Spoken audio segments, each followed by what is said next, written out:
नमस्कार विद्यार्थी मित्र, आज आपण बुककीपिंग अँड अकाउंटन्सी या विषयातील टाइप्स ऑफ अकाउंट्स अकाउंटचे प्रकार हा भाग अभ्यासणार आहोत. ब्लॅकबोर्डवर तुम्हाला एक चार्ट दिसतो. त्यामध्ये टाइप्स ऑफ अकाउंट प्रमुख दोन प्रकार दिसतात. एक आहे पर्सनल आणि second one impersonal. Means there are two types of accounts. There are main two types of accounts. There are main म्हणजे प्रमुख. There are main two types of accounts. First one is personal account. Second one is impersonal account. आपणाला हे personal आणि impersonal account indicate करण्यासाठी A oblique किंवा AC full stop account AC full stop account यावेळी आपण म्हणणार personal account and impersonal account. What is the meaning of personal account? व्यक्ती. Personal म्हणजे व्यक्तिशः. हे आमचं पर्सनल आहे, तुम्ही लक्ष घालायचं नाही असं तुम्ही काही वेळा खाजगीत म्हणता का? पर्सनल अकाउंट व्यक्तीशी निगडीत असलेला, व्यक्तीशी निगडीत असलेलं खातं. अकाउंट म्हणजे खातं. सगळं पूर्ण स्पेलिंग लिहायचं म्हटलं तर ACCOUNT अकाउंट. पर्सनल अकाउंट पण आपण पूर्ण स्पेलिंग लिहित बसायचं नाही आहे. पर्सनल अकाउंट म्हणजे व्यक्तीशी संबंधित किंवा व्यक्तीशी निगडीत असलेलं खातं. आणि दुसरा प्रकार इम्पर्सनल, व्यक्ती सोडून इतराशी निगडीत असलेलं खातं. व्यक्ती व्यतिरिक्त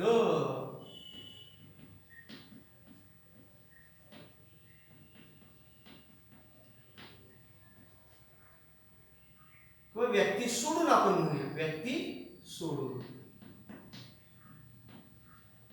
व्यक्तींच्यासाठी एक स्वतंत्र प्रकार घेतला आणि व्यक्ती सोडून इतर जे काय घटक असतील त्या सर्व एक प्रकार असा आपण गृहीत धरलेलो आहोत. आता हे खात्यांची गरज काय? खात्यांची गरज का पहिल्यांदा पडते ते आपण जरा पाहूया. आपण अकाउंटन्सी मध्ये काय शिकणार म्हणून सांगितलं होतं? बिझनेसमन,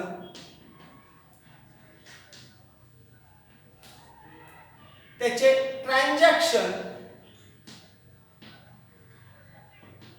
बिझनेस म्हणजे व्यवसाय, त्याचे व्यवहार. ट्रान्झॅक्शन म्हणजे व्यवहार. आणि त्याचे आपण काय करणार होतो? एंट्री. काय करणार होतो? नोंदी करणार होतो. आणि या नोंदी करण्यासाठी आपण नोंदी कशाच्या करणार आहोत? या नोंदी आपण अकाउंटच्या करणार आहोत.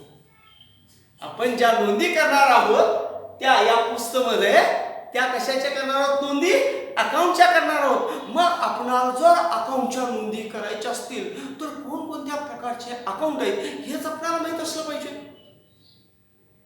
जर आपल्याला कोणकोणत्या प्रकारचे अकाउंट आहेत हे माहित नसेल तर आपण नोंदी करू शकू का? करू शकणार नाही आहे. आपणाला एखाद्या बिझनेसमॅनच्या ट्रान्झॅक्शनच्या नोंदी करायच्या असतील तर त्या नोंदी कशाच्या करणार? आपण अकाउंटच्या करणार. आणि त्या अकाउंटच्या नोंदी ज्याच्या नोंदी करायचे ते म्हणजे काय माहित नसेल तर आपण नोंदी करू शकतो का? नाही करणार. म्हणून कशाच्या नोंदी करायचे? अकाउंटच्या करायचे. मग अकाउंट किती प्रकारचे आहेत ते आपल्याला कळायला पाहिजे. अकाउंटचे प्रमुख दोन प्रकार पडले. एक पर्सनल अकाउंट, दुसरा इम्पर्सनल अकाउंट. पर्सनल अकाउंट मध्ये काय असतं? पर्सनल अकाउंट मधलं व्यक्ती किंवा व्यक्तीचं नाव, व्यक्तीचे नाव पर्सनल अकाउंट. त्या ट्रान्झॅक्शन मध्ये जर व्यक्तीचं नाव आलं असेल, बिझनेस मधनं एखादं ट्रान्झॅक्शन केलं आणि त्या ट्रान्झॅक्शन मध्ये व्यक्तीचं नाव आलं असेल तर तो पर्सनल अकाउंट बनायचा. आणि जर बिझनेस मधनं एखादं ट्रान्झॅक्शन केलं आणि त्यामध्ये व्यक्तीचं नाव आलेलं नाही आहे पण इतर काही घटक आले असतील तर त्याला इम्पर्सनल अकाउंट असं म्हणायचं. लक्षात आलं का? ट्रान्झॅक्शन बिझनेस मधनं मी एक व्यावसायिक आहे आणि मी एखाद्या व्यावसायिकानं एखादा व्यवहार केला आणि त्या व्यवहारामध्ये त्या व्यवहार करत असताना त्या ट्रान्झॅक्शन मध्ये जर व्यक्तीचं नाव आलं तर तो पर्सनल अकाउंट. आणि जर व्यक्तीचं नाव आलं नसेल तो इम्पर्सनल अकाउंट. लक्षात येईल बाब्यामध्ये. आता हा जो पर्सनल अकाउंट आलेला आहे, व्यक्तीचं नाव येतं, त्या व्यक्तीचं नाव किती प्रकारे असतं? व्यक्तींचे प्रकार किती पडतात? काय सर तुम्ही विचाराल, व्यक्तीचे प्रकार पडतात किंवा स्वभावानुसार पाडायचे नाहीये. व्यक्तीचे प्रकार म्हणजे पर्सनल अकाउंटचे टाइप्स ऑफ पर्सनल अकाउंट आपण बाय देअर कॅरेक्टर पाडणार नाही, कॅरेक्टर नुसार पाडणार नाही आहे आपण काय त्याच्या निर्मितीनुसार पाडणार. व्यक्तीच्या निर्मितीनुसार फळ्यावर तुम्हाला दिसत असेल निर्मिती, नॅचरल शब्द लिहिलाय नैसर्गिक.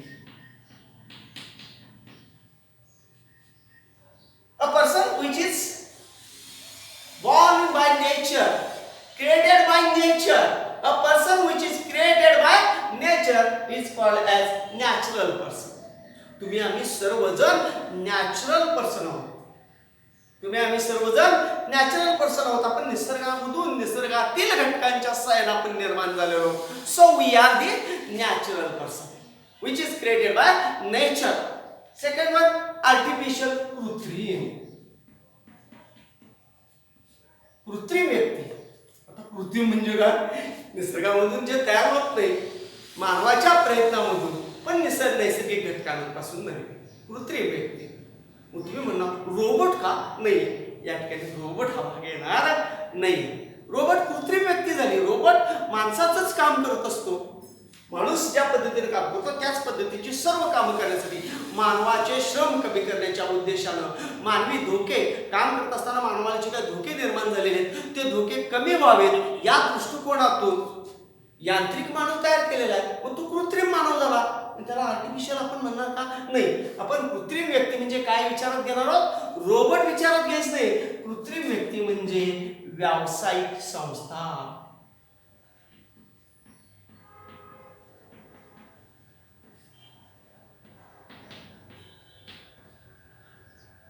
Business concern.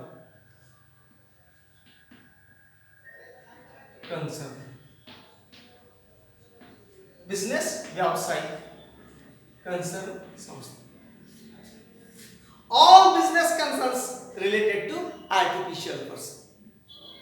All business concern related to artificial person. मग ती तर संस्था म्हणाला कृत्रिम व्यक्ती कशी? तर आपण याच्यावर जरा चर्चा करू. तुम्ही आम्ही सर्वजण कोण आहोत? नैसर्गिक व्यक्ती आहोत. मग आपणाला स्वतःचं नाव आहे की नाही हो? We have for identification our name. आपल्या ओळखीसाठी आपल्याला स्वतःचं काय आहे? नाव आहे. स्वतंत्र असं नाव आहे. We have for identification we have a special name. Second one, property. Property मालमत्ता. आपण आपल्या नावावर प्रॉपर्टी निर्माण करू शकतो किंवा खरेदी किंवा विक्री करू शकतो की नाही? आपण आपल्या नावावर प्रॉपर्टीची खरेदी करू शकतो. आपण आपल्या नावावरची प्रॉपर्टी काय करू शकतो? विकू शकतो. We have purchased or sell the property on our behalf. आमच्या वतीनं आपल्या नावानिशी असलेली प्रॉपर्टी म्हणजे प्रॉपर्टी आपण काय करू शकतो?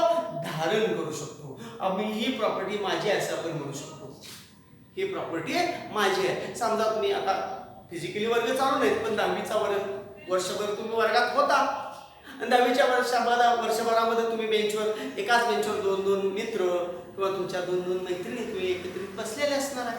आणि चुकून एखाद्या मैत्रिणीची वही तिच्या शेजारच्या मैत्रिणीकडे, एखादीची वही तिच्या शेजारच्या मैत्रिणीच्या याच्यात गेली असेल आणि ती निदर्शन आले, अरे माझी वही तू केव्हा घेतलीस असं आपण म्हणतो ना. झालेलंच असेल. किंवा पेनच्या बाबतीत किंवा स्केल पट्टीच्या बाबतीत असा प्रकार, ही माझी पट्टी, हे माझं पेन, तू म्हटलं असाल का नाही? म्हटलेला आहात. हा माझा डबा, ही माझी सॅक तुम्ही म्हणता. म्हणजे यू हॅव अ प्रॉपर्टी. तुम्ही स्वतःच्या नावावर तुमची मालमत्ता धारण करू शकता किंवा मालमत्ता खरेदी करू शकता. तुमच्या नावावरची मालमत्ता तुम्ही काय करू शकता? विकू शकता. अशा पद्धतीनं या नॅचरल पर्सनची वैशिष्ट्ये. दीज आर दी काय features. These are the features of natural person. Natural person have his name. He have a property on his name. He have purchased the property for his name, on his name, or he could be sold the property on his name. तो स्वतः property खरेदी करू शकतो किंवा property विकू शकतो. आणि यासाठी तो काय करू शकतो? ॲग्रीमेंट.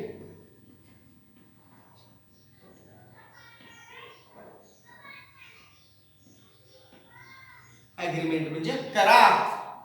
ॲग्रीमेंट म्हणजे करार. तो अशा प्रॉपर्टीच्या खरेदी विक्रीच्या वेळी काय करू शकतो, करार सुद्धा करू शकतो. एखादी नैसर्गिक व्यक्ती, तिला स्वतःचं नाव आहे, ती स्वतःच्या नावावर प्रॉपर्टी धारण करू शकते. त्या प्रॉपर्टीच्या खरेदी विक्रीचे व्यवहार पूर्ण करण्यासाठी किंवा ट्रान्झॅक्शन, इतर कोणतेही ट्रान्झॅक्शन करण्यासाठी इतरांच्या बरोबर ती काय करू शकते, ॲग्रीमेंट किंवा करार करू शकते. These are the features of natural person किंवा दीज आर दी राईट्स. हे सर्व अधिकार कुणाला आहे, नॅचरल पर्सनला आहे. मग आता आपण जरा इम्पर्सनल म्हणजे कृत्रिम व्यावसायिक संस्थेविषयी पण. व्यावसायिक संस्थेला तिला स्वतःचं नाव आहे की नाही बघावं. Shri Datta Sahakari Sakhar Karkhana, it have its own name, it have its own name. Hero Honda व्यावसायिक संस्था आहे, बिझनेस कन्सर्न आहे. हिरो होंडा कंपनी माहिती आहे की नाही, bank of India business concern आहे, but it have its own name. व्यावसायिक संस्थांना सुद्धा स्वतःचं काय आहे, नाव.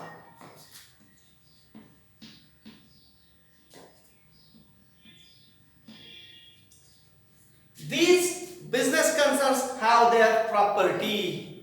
These business concerns have their property.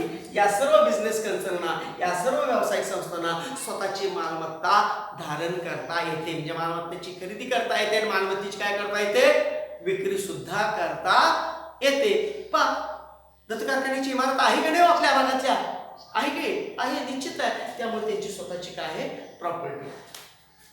Third one, agreement.